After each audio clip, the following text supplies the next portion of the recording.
স্বাগত ডিবিসি সংবাদে। আপনাদের সাথে আছি আমি শোভন শাহমিন দিশা। এবারে জানাবো খবরের বিস্তারিত।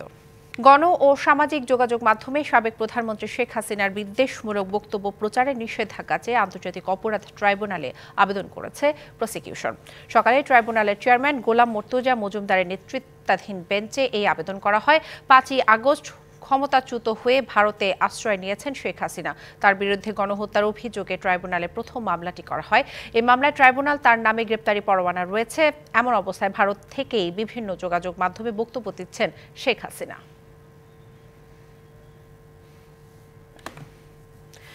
এ বিষয়ে বিস্তারিত জানাতে আমাদের সাথে যুক্ত হচ্ছেন সহকর্মী দাউদ খান। আমরা কথা বলবো তার সাথে।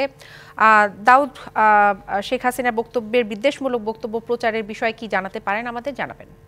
মূলত সাবেক প্রধানমন্ত্রী শেখ হাসিনার বিদ্বেষমূলক বক্তব্য গণমাধ্যম থেকে শুরু করে সামাজিক যোগাযোগ মাধ্যমে প্রচারের নিষেধাজ্ঞা চেয়ে একটি আবেদন করা হয়েছে প্রসিকিউশনের পক্ষ থেকে আন্তর্জাতিক অপরাধ ট্রাইব্যুনাল, এবং সেটি শুনানি কিছুক্ষণের মধ্যে শুরু হবে বলে আমরা জানতে পেরেছি। অর্থাৎ শুনানি শেষ হলেই জানা যাবে এই বিষয়ে আসলে কি আদেশ আসছে। তবে যতটুকু জানা গেছে যে ছাত্র জনতার গণ অভ্যুত্থান চলাকালে 5 জুলাই যেহেতু আওয়ামী লীগ সরকার এবং সাবেক প্রধানমন্ত্রী শেখ হাসিনা তিনি ভারতে পালিয়ে যান, এবং পরবর্তীতে তার বেশ কয়েকটি অডিও ক্লিপ আমরা দেখতে পেয়েছিলাম সামাজিক যোগাযোগ মাধ্যম থেকে শুরু করে মেইন স্ট্রিম যে গণমাধ্যমগুলো রয়েছে সেখানেও প্রচারিত হয়েছে। সুতরাং এই বিষয়গুলোতে আসলে নজরে নিয়ে এসে দেখা গেছে যে পরবর্তীত পরিস্থিতিতে, অর্থাৎ 5 আগস্টের পরে যে পরিবর্তিত পরিস্থিতি সৃষ্টি হয়েছে, সেখানে কিন্তু শেখ হাসিনার এই বক্তব্যগুলো অনেকটা উস্কে দেওয়ার শামিল বলেই ধারণা করা হচ্ছে। অর্থাৎ যেহেতু সাম্প্রদায়িক একটা ইস্যুতে গণমাধ্যম থেকে শুরু করে বিভিন্ন দেখা যাচ্ছে যে ভারতের যে গণমাধ্যমগুলো রয়েছে সেখান থেকেও কিন্তু বিদ্বেষমূলক বক্তব্য প্রচার করা হচ্ছে।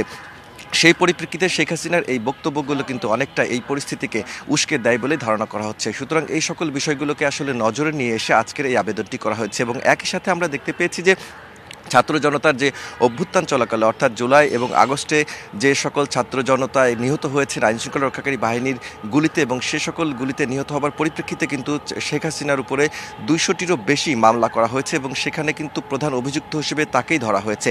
সুতরাং এই পরিপ্রেক্ষিতে শেখ হাসিনার এই বক্তব্যগুলো আসলে কতটা গ্রহণযোগ্য এবং গণমাধ্যমগুলো যদি প্রচার করে সেটাও কতটা গ্রহণযোগ্য, সেই বিষয়গুলো আসলে আদালতে উপস্থাপন করা হবে। এবং একই সাথে আপনি জানেন যে শেখ হাসিনার বিরুদ্ধে কিন্তু ইন্টারপোলের একটি রেড নোটিশ জারি করার জন্য আবেদন করা হয়েছে প্রসিকিউশনের পক্ষ থেকে, এবং সেটি কিন্তু আইজিপির কাছেও আসলে দেওয়া হয়েছে। সুতরাং এই পরিস্থিতিতে আসলে তার এই বক্তব্যগুলো যেন কোনোভাবেই কোনো গণমাধ্যম কিংবা সামাজিক যোগাযোগ মাধ্যমে প্রচারিত না হয় সেই বিষয়টি আজকে তুলে ধরা হবে। কারণ তার এই গণমাধ্যমে কিংবা যে সামাজিক যোগাযোগ মাধ্যমগুলো রয়েছে সেখানে যদি এই বক্তব্যগুলো প্রচারিত হয় তাহলে সাম্প্রদায়িকতা যেমন উস্কে যাবে, তেমনি বাংলাদেশের যে পরিস্থিতি রয়েছে সেটিও কিন্তু অনেকটা বিশৃঙ্খল পরিস্থিতি সৃষ্টি হবে। তো সব কিছু মিলিয়ে আসলে যেহেতু শুনানি চলছে, শুনানি শেষ হলে আসলে জানা যাবে এই বিষয়ে কি আদেশ দিয়েছে ট্রাইব্যুনাল। তো এই ছিল সার্বিক অবস্থা। দাউদ, ধন্যবাদ আপনাকে। তত্ত্বাবধায়ক সরকার বিলোপ সহ বেশ কিছু বিষয়ে আনা সংবিধানের ৫ম সংশোধনী বাতিল চেয়ে করা রিটের রায় ১৭ ডিসেম্বর নির্ধারণ করেছে হাইকোর্ট। ঘোষণা হবে সংক্ষিপ্ত রায়। দেশের গণতন্ত্রের স্বার্থে তত্ত্বাবধায়ক সরকার ফিরে আসবে বলে প্রত্যাশা আইনজীবীদের। রিটের উপর দেয়া রুল শুনানি শেষে বৃহস্পতিবার বিচারপতি ফারাহ মাহবুব এবং বিচারপতি দেবাশিস রায় চৌধুরীর হাইকোর্ট বেঞ্চ রায়ের এই দিন ধার্য করেন। আওয়ামী লীগ সরকারের আমলে ২০১১ সালে সংবিধানের ওই সংশোধনী আনা হয়। ১৭ আগস্ট ৫ম সংশোধনীর বৈধতা নিয়ে সুজন সম্পাদক বদিউল আলম মজুমদার সহ ৫ জন হাইকোর্টে রিট করেন। বিএনপি জামায়াত সহ ১০ জন অন্তর্ভুক্ত হয়ে এই রুলের শুনানি করেন। রাষ্ট্রপক্ষে অ্যাটর্নি জেনারেল পুরো সংশোধনী বাতিল চেয়েছেন। ১৭ ডিসেম্বর ২০২৪ এই মামলার সংক্ষিপ্ত রায় ঘোষণা করবেন মর্মে আজকে আদেশ দিয়েছেন। পঞ্চদশ সংশোধনীর মাধ্যমে বাংলাদেশে যে অথরিটারিয়ান ব্যবস্থা প্রতিষ্ঠা করা হয়েছিল, ডেমোক্রেটিক রিজিমকে যে ধ্বংস করা হয়েছিল, সব কিছুকে সামনে রেখে হাইকোর্ট বিভাগ একটি অত্যন্ত যুগান্তকারী রায় প্রদান করবেন মর্মে আমরা আশা প্রকাশ করি। প্রায় ৬৮টা আর্টিকেলকে এটা টাচ করছে। সো এটা শুধুমাত্র কয়েকটা সেকশনকে কয়েকটা আর্টিকেলকে যদি অনারেবল কোর্ট যদি বাতিল করে, সেক্ষেত্রে অনারেবল কোর্টকে একটা লেজিসলেটিভ পাওয়ার এক্সারসাইজ করতে হবে। সো আমরা এটা সাবমিশন দিয়েছি যে এটা করাটা মানে আইনগতভাবে ঠিক হবে না। ভারত বাংলাদেশের বিরুদ্ধে নগ্ন মিথ্যাচার করে বাকযুদ্ধ ঘোষণা করেছে। ঐক্যবদ্ধ থেকে অপপ্রচারের জবাব দিতে পারলে ভারতের মুখে চুনকালি পড়বে বলে মন্তব্য করেছেন স্বরাষ্ট্র উপদেষ্টা অবসরপ্রাপ্ত lieutenant general colonel Jahangir Alam Chowdhury. সকালে পূর্বাঞ্চলে ফায়ার সার্ভিস এবং সিভিল ডিফেন্স মাল্টিপারপাস ট্রেনিং গ্রাউন্ডে বিশ্ব ভলান্টিয়ার দিবস উপলক্ষে আয়োজিত অনুষ্ঠানের উদ্বোধন শেষে কথা বলেন তিনি। এ সময় উপদেষ্টা বলেন, সীমান্তে কোনো উত্তেজনা নেই। জাতীয় ঐক্যের যে ডাক দেওয়া হয়েছে সেটি সব ধরনের নিরাপত্তায় মাইল ফলক হয়ে থাকবে। বাংলাদেশে নয়, বরং ভারতেই শান্তিরক্ষী বাহিনী পাঠানো দরকার বলে মন্তব্য করেন স্বরাষ্ট্র উপদেষ্টা। ভারতের একটা কি বলবো, মানে এই একটা নগণ্য প্রচার, একটা মিথ্যা প্রচার, এটা অন্য দেশের প্রতি যে করতে পারে এটা শুধু ভারতীয় মিডিয়াই পারে, অন্য কোনো দেশের মিডিয়া মনে হয় এরকম পারে না। এটার প্রতি উত্তর আপনারা সত্যটা প্রকাশ করে আপনারা দিবেন। আপনারা, আমরা যারা এই দেশে আছি, আমরা সবাই একসাথে এটার প্রতিবাদ করব। জাতীয় ঐক্যের ডাকে সাড়া দিয়ে প্রধান উপদেষ্টা ডক্টর মোহাম্মদ ইউনূসের সাথে দ্বিতীয় দিনে আজ বৈঠক করবেন ইসলামী দলগুলোর নেতারা। বিকেলে ফরেন সার্ভিস একাডেমিতে বৈঠকটি অনুষ্ঠিত হওয়ার কথা রয়েছে। গতকাল বিকেলে প্রথম দিনের বৈঠকে ডক্টর খন্দকার মোশাররফ হোসেনের নেতৃত্বে বিএনপির 5 সদস্যের প্রতিনিধি দল অংশ নেয়। পাশাপাশি জামায়াতে ইসলামী 12 দলীয় জোটের এনপিপি সহ আরও কিছু রাজনৈতিক দলের নেতারা অংশ নেন। পরে প্রধান উপদেষ্টা ডক্টর মোহাম্মদ ইউনূস বলেন, কঠিন সময় পার করছে দেশ, তাই সংঘাত নয়, সহযোগিতার ভিত্তিতে ঐক্যবদ্ধ থাকার আহ্বান জানান তিনি। বৈঠকে রাজনৈতিক দলগুলো চলমান সংস্কার কার্যক্রমের অগ্রগতি, পরবর্তী জাতীয় নির্বাচন, আইন শৃঙ্খলা পরিস্থিতি, ভারত বাংলাদেশের মধ্যে সাম্প্রতিক সময়ের কূটনৈতিক সম্পর্কের টানাপোড়েন সহ বেশ কয়েকটি গুরুত্বপূর্ণ ইস্যুতে আলোচনা হয় বলে জানা গেছে। চট্টগ্রামে আইনজীবী সাইফুল ইসলাম আলিফ হত্যা মামলার প্রধান আসামি চন্দনকে কিশোরগঞ্জের ভৈরব থেকে গ্রেপ্তার করা হয়েছে। সকাল 10:30টার দিকে তাকে চট্টগ্রামের কোতোয়ালি থানা পুলিশের কাছে হস্তান্তর করা হয়েছে। পুলিশ পরিদর্শক রুবেল আফরাতের নেতৃত্বে একটি দল তাকে নিতে আসে ভৈরবে। এর আগে বুধবার রাত 11টার দিকে ভৈরব বাজার রেলওয়ে জংশন স্টেশন থেকে আটক করা হয় চন্দনকে। ভৈরব থানার ওসি জানান, তাকে ধরতে চট্টগ্রামের ডিবি পুলিশ গত 2 দিন ধরে সেখানে অবস্থান করছিল। প্রাথমিক জিজ্ঞাসাবাদে চন্দন আলিফ হত্যার কথা স্বীকার করেছে। এর আগে 26শে নভেম্বর সম্মিলিত সনাতনী জাগরণ মঞ্চের মুখপাত্র চিন্ময় কৃষ্ণ দাসের জামিন নামঞ্জুরের পর তার ভক্তদের সাথে পুলিশের সংঘর্ষের সময় আইনজীবী সাইফুলকে কুপিয়ে হত্যা করা হয়। এই ঘটনায় 31 জনের নাম উল্লেখ ও অজ্ঞাত 15 থেকে 20 জনকে আসামি করে কোতোয়ালি থানায় মামলা করেন সাইফুলের বাবা। এই মামলায় 18 জনকে গ্রেপ্তার করা হলেও প্রধান আসামি চন্দন এতদিন পলাতক ছিল।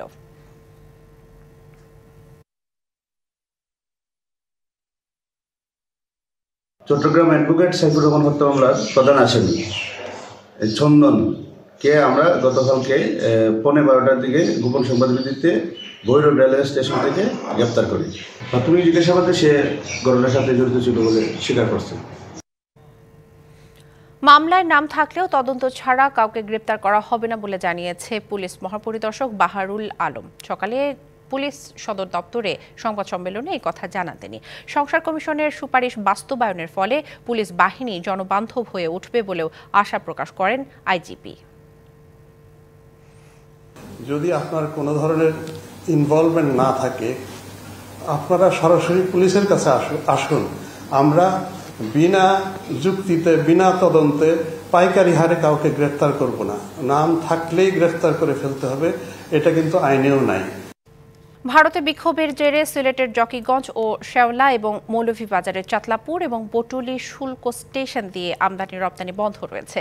তবে দেশের প্রধান স্থলবন্দরগুলো দিয়ে আমদানি রপ্তানি কার্যক্রম প্রায় স্বাভাবিক। ভারতীয় গণমাধ্যমগুলো জানাচ্ছে, ইসকন এবং চিন্ময় কৃষ্ণ দাস ইস্যুতে সিলেটের জকিগঞ্জ শুল্ক বন্দর দিয়ে আমদানি রপ্তানি কার্যক্রম বন্ধ করে দেয় ভারতের করিমগঞ্জের সনাতনী ঐক্য মঞ্চ নামে একটি সংগঠনের বিক্ষোভকারীরা। একই কারণে বন্ধ রয়েছে জেলার শেওলা শুল্ক স্টেশন। এদিকে ত্রিপুরায় বিক্ষোভ জেরে কার্যক্রম বন্ধ রয়েছে মৌলভীবাজারের চাতলাপুর এবং বটুলি শুল্ক স্টেশনের কার্যক্রম। জকিগঞ্জের শুল্ক স্টেশন কর্মকর্তারা জানান, ওপারে বিক্ষোভ সমাবেশের কারণে এই 2 স্টেশন দিয়ে কোনো পণ্য আমদানি রপ্তানি করা হচ্ছে না। বেশ কিছু পণ্যবাহী ট্রাক 2 সীমান্তে আটকা পড়েছে বলে জানান ব্যবসায়ীরা।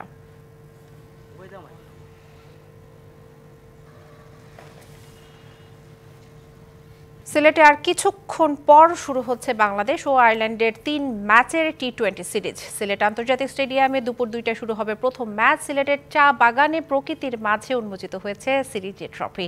বাংলাদেশ আয়ারল্যান্ড প্রথম টি-20-র খবর জানাতে সিলেট থেকে সরাসরি যুক্ত হচ্ছেন শাহান পাপন। আমরা কথা বলছি তার সাথে। পাপন, নারীদের এই টি-20 সিরিজ ঘিরে স্থানীয়দের মাঝে কেমন আগ্রহ দেখছেন এবং বাংলাদেশকে কতটা আত্মবিশ্বাসী মনে হচ্ছে জানাবেন।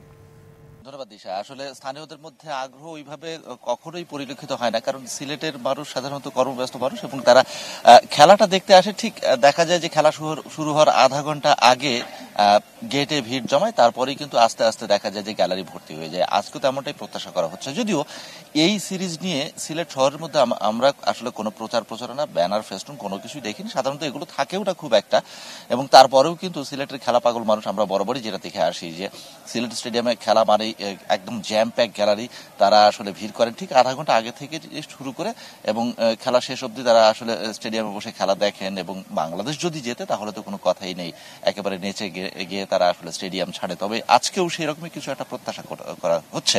আর বাংলাদেশের আত্মবিশ্বাস বলতে যদি একটু পিছনে যাই, আজকে বাংলাদেশ নিজেদের 147তম টি-20 খেলতে যাচ্ছে, এবং সেখানে আমরা যেটা দেখতে পেয়েছি যে আসলে 46টা টি-20 তারা জিতেছে এবং বাকিগুলো কিন্তু হেরেছে, একটা আসলে পরিত্যক্ত হয়েছে।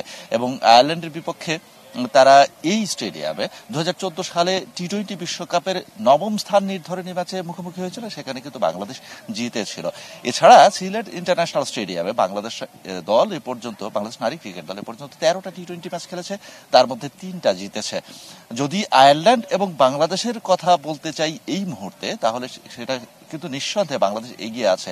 তারা বুঝলাম গতকালকে নিকাট সুলতান জ্যোতি সেটা বলেছেন যে ওয়ানডে সিরিজ জেতার পর আসলে তারা আসলে ওই জয়ের মোমেন্টই আছে এবং সেই মোমেন্টটা তারা ধরে রাখতে চায়, এবং সেটা যদি সম্ভব হয় তাহলে কিন্তু দুর্দান্ত একটা সূচনা হতে পারে সিলেট ইন্টারন্যাশনাল ক্রিকেট স্টেডিয়ামে আয়ারল্যান্ডকে প্রথম টি-20-তে হারানোর মধ্য দিয়ে। দিশা।